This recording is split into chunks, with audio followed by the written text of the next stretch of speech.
Question number 17 हम explain करेंगे miscellaneous का।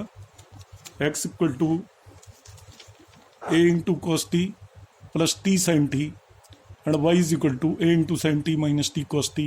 आपको फाइंड आउट करना है d2y अपॉन dx2।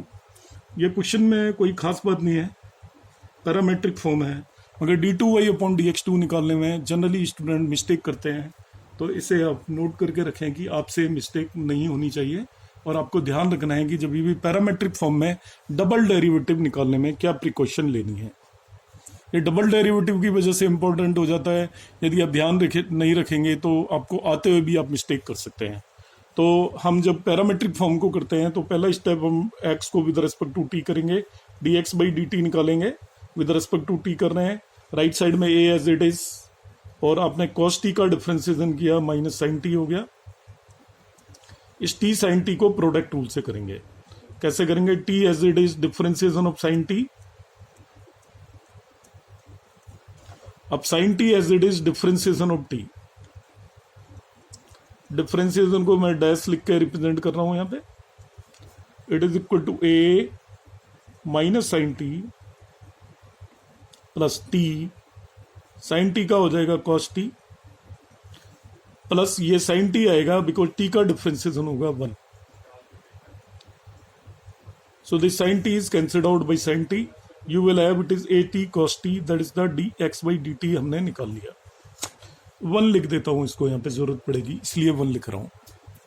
अब मैं dy अपॉन dt निकालूंगा, y दिया हुआ है तो what to do, differentiating y with respect to t again, y is the function of t, so it is a as it is, sine t का derivative cos t हो गया। इसको फिर मैं प्रोडक्ट रूल से करूंगा, माइनस साइन बीच में लिख दिया मैंने। अब t as it is differentiation of cos t plus cos t as it is differentiation of t, so it is equal to a cos t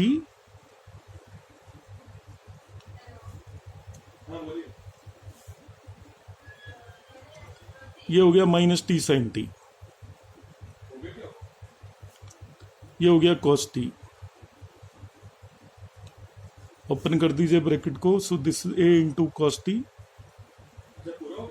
plus t sine t minus cos t।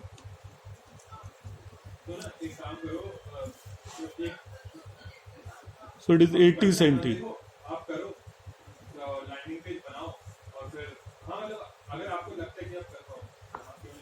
तो next ये होगी question number 2। Now will calculate dy upon d x. तो क्या करेंगे, 2 को 1 से divide कर देंगे, dy अपॉन डी एक्स आएगा, it is dy upon d t divided by d x by d t, दोनों को डिवाइड कर दीजिए। So it is 80 sine t upon 80 cos t। 80 से 80 कैंसिल आउट हो गया, इट इज 10 t। अब dy upon d x तो 10 t निकल गया। यहाँ तक आपका ये क्वेश्चन कंप्लीट हो गया। इसमें कोई खास बात नहीं है, आप जो पैरामेट्रिक फॉर्म की जो भी एक्सरसाइज करते हो उसमें हम ये चीज़ निकाल ही लेते हैं, मगर यहाँ पे वो इसका डबल डेरिवेटिव निकलवा रहा है। अब मिस्टेक करते हैं, क्या मिस्टेक करते हैं, आपको d2y अपॉन dx2 निकालना है तो differentiating with respect to x करना है। इसको विद रिस्पेक्ट टू t नहीं करना, विद रिस्पेक्ट टू x। तो फिर से डिफरेंशिएट करिए, इधर आएगा d2y अपॉन dx2। यहाँ पे ध्यान रखना है, स्टूडेंट इसको सेक स्क्वायर टी लिखते हैं और छोड़ के चल देते हैं, और यही बहुत बड़ी गलती है। अब हम t को विद रिस्पेक्ट टू x कर रहे हैं तो साथ में आपको dt बाई डी एक्स लिखना पड़ेगा, because now we are differentiating. यहाँ पे क्यों नहीं लिखा, आप क्वेश्चन अराइज कर सकते हो, क्योंकि यहाँ पे हम इसको विद रिस्पेक्ट टू t कर रहे थे। तो जब विद रिस्पेक्ट टू t कर रहे हैं तब लिखने की जरूरत नहीं है, मगर यहाँ पे t को विद रिस्पेक्ट टू x किया है, इसको डिफरेंशिएट, तो इधर d2y अपॉन dx2 आया, इधर sec square two t dt by d x आया है। अब ये dt बाई डी एक्स की वैल्यू यहाँ से इक्वेशन 1 से पुट करेंगे। इक्वेशन 1 में dx बाई dt की वैल्यू थी, सो फ्रॉम 1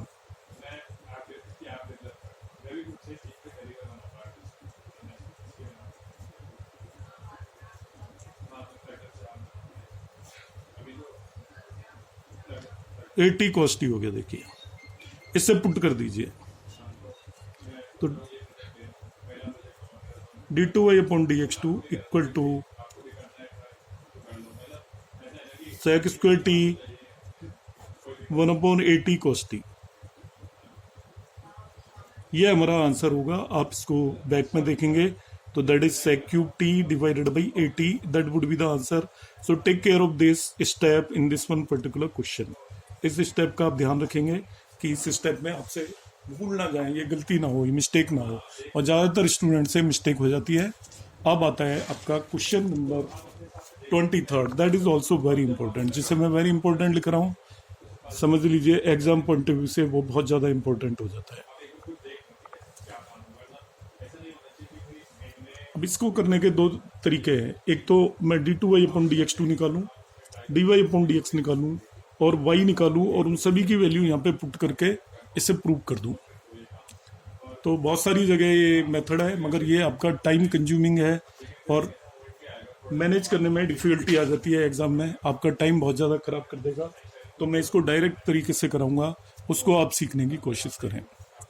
फर्स्टली डिफ्रेंशिएटिंग करेंगे with respect to x. Y given है आपको e raise to power a cos inverse x। तो dy upon dx find out करिए। e raise to power anything का जब differentiation करते हैं तो वही आता है। तो फर्स्टली तो यही रहेगा, e रेज टू पावर कुछ भी हो। अब आपको डिफ्रेंशिएट करना है a cos इनवर्स x को। e रेज टू पावर का यही फॉर्मूला है always. e raise to power whatever is given, कुछ भी दे रखा हो तो डिफ्रेंशिएट करते हैं तो वो पूरी की पूरी चीज एज इट इज आती है और उसकी पावर में जो होता है उससे हम डिफ्रेंशिएट कर देते हैं। तो it will be e raise to power a cos inverse x। इसका आएगा a अपॉन a तो एज इट इज और cos इनवर्स x का under root of 1 minus x square आ गया। अब ध्यान ये रखना है यहाँ पर। अब देखिए ये चीज वापस से रिपीट हो रही है। ये हमारा y है, वो फिर से वापस आ गया है, y वापस आ गया है। तो इसको मैं फिर से y रखूंगा। पहला काम तो ये ध्यान रखना है, माइनस होता है minus a y upon under root of 1 minus x square आ गया।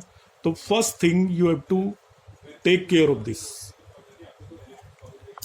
First thing you have to take care of this कि हम इसको वापस से y पुट कर देंगे, वही है।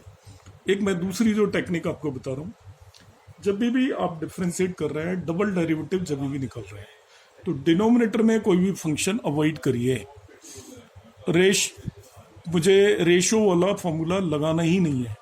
तो डिनोमिनेटर में इसमें under root of 1 minus x square. अब इसको मैं अवॉइड कैसे करूंगा? अवॉइड करने का तरीका है क्रॉस मल्टीप्लाई कर दीजिए।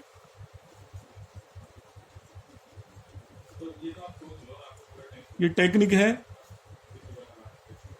Equal to minus a y आया, ए वाई को चाहो आप इधर लिया हो चाहे उधर ही रहने दो, ये आ गया।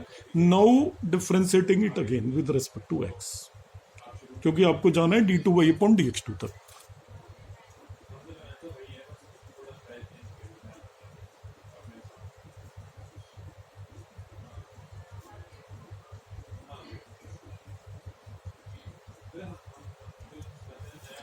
तो ये प्रोडक्ट रूल से होगा, इसको ध्यान रखिएगा। तो प्रोडक्ट रूल लगा रहा हूं, देखिए under root of 1 minus x square का डिफरेंशिएशन आ जाएगा minus 2x divided by twice. आपको चेन रूल आता होगा, ये मैं एज्यूम करके चल रहा हूँ, तभी मिसलेनियस में हम पहुंचे हैं। dy upon dx as it is. अब under root of 1 minus x square को एज इट इज रखना है, और dy अपॉन dx को जब हम फिर से डिफ्रेंशिएट करेंगे तो आपको मिलेगा d2y upon dx2। Right side में ये आएगा minus a as it is, y का डिफ्रेंशिएशन 1, मगर साथ में आपको लिखना है dy अपॉन dx। इसको मैंने डिफ्रेंशिएट कर दिया using chain rule. Under root of 1 minus x square को डिफ्रेंशिएट किया, dy अपॉन dx को किया। नाउ व्हाट टू डू, इसमें देखिए ये इस 2 से 2 कैंसिल आउट है। Under root of 1 minus x square को इसको थ्रू आउट मल्टीप्लाई कर दीजिए। डिनोमिनेटर हटाना है, मैंने अभी बताया था। Multiplying by under root of 1 minus x square, आप कहते हो एलसीएम भी ले सकते हो, एक ही बात है। तो देखिए क्या बनता है, ये आपका कैंसिल आउट हो गया, minus x d y upon d x plus under root of 1 minus x square into under root of 1 minus x square हो जाएगा 1 minus x square d two y upon d x two equal to minus a under root of 1 minus x square d y upon d x. अब इस चीज को जरा ध्यान से देख लें।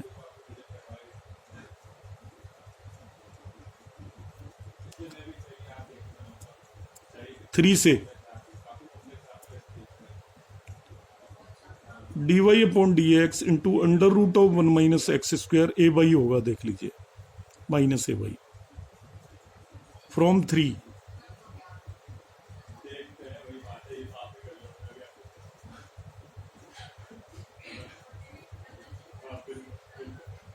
माइनस ए वाई पुट करिए इसे, इस चीज को, आपका आंसर नजर आएगा आपको minus x d y upon d x plus 1 minus x square d two y upon d x two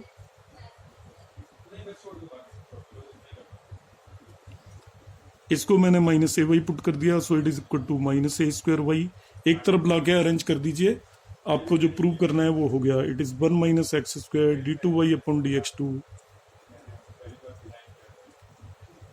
plus minus x d y upon d x plus a square y equal to 0 has proved.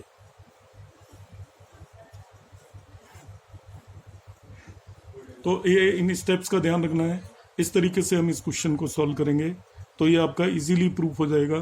कुछ खास बात नहीं है, दो चीज़ों का ध्यान रखना है, आपको डिनोमिनेटर रिटेन नहीं करना है। स्टिल यदि आपको किसी भी क्वेश्चंस में जो मैंने यहाँ पे एक्सप्लेन किए हैं कोई भी प्रॉब्लम है तो आप कमेंट बॉक्स में कमेंट भेजिएगा, I will explain it again. Thank you.